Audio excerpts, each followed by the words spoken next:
নমস্কার, সোমা স্পেশাল কিচেনে আপনাদের স্বাগত জানাই। আজকে করবো পালং শাকের একটা তরকারি। চলুন দেখি। এটা হলুদ, এটা 5 ফোড়ন, এটা শুকনো লঙ্কা, এটা নুন, এটা চিনি, এটা বড়ি, আর এই যে পালং শাক, এখানে বেগুন আছে, আর এখানে আছে মূলো, আলু, শিম, কড়াইশুঁটি। এই দিয়ে আমি করবো। এবার তেলটা আমার গরম হয়ে গেছে, এইটা ভেজে নেবো।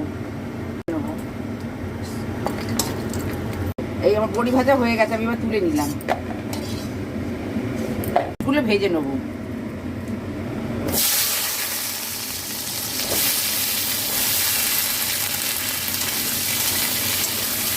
এই আনাজটা আমি হালকা করে ভেজে নিতে, এবার শাকগুলো দেবো।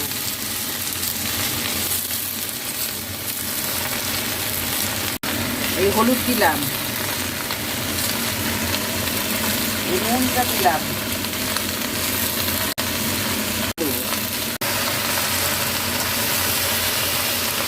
এটা ঢাকা দিলাম।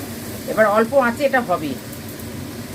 আচ্ছা, এটা আমার সেদ্ধ হয়ে এসছে। এবার আমি এই সময় আমি বেগুনটা দেবো। আমি বেগুনটা ভেজে দিই না, কারণ বেগুন ভেজে দিলে অনেক তেলের দরকার, তেল অনেক তেল লাগবে। শুধু শুধু বেগুনটা আমি ভেজে দিই না। এরম করে করবেন, দেখবেন কম তেলেতে হয়ে যাবে। আমি এই পাশের গ্যাসেতে এইটা আমি ফোড়নটা দিয়ে নেবো, নিয়ে ওর মধ্যে ঢেলে দেবো।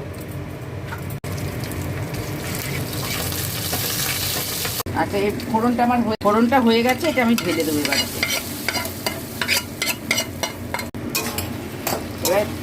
এবার ভালো করে ভেজে নেবো।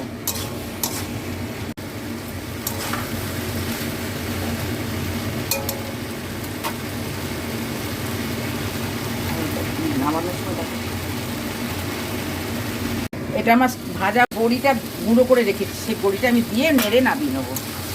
এতে কিন্তু কোনো আমি ভাজা মশলা কিচ্ছু দিইনি। আপনারা এরকম প্লেনভাবে করে খেয়ে দেখবেন, খুব ভালো হয় খেতে।